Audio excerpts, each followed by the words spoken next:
Disabling biometric login on Skrill can enhance your account's security or simply allow you to use a different login method. Follow these steps to quickly turn off biometric authentication. Step 1. Open the Skrill app. Launch the Skrill app on your mobile device. Ensure you are logged into your account to access the settings. Step 2. Access account settings.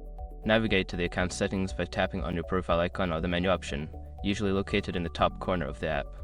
Step 3. Select security settings. Within the account settings, look for the security or privacy section.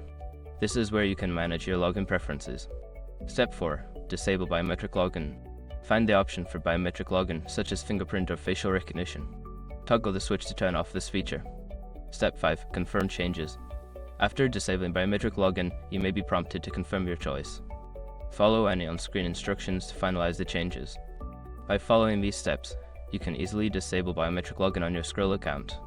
If you have any further questions, consult Skrill support resources for assistance.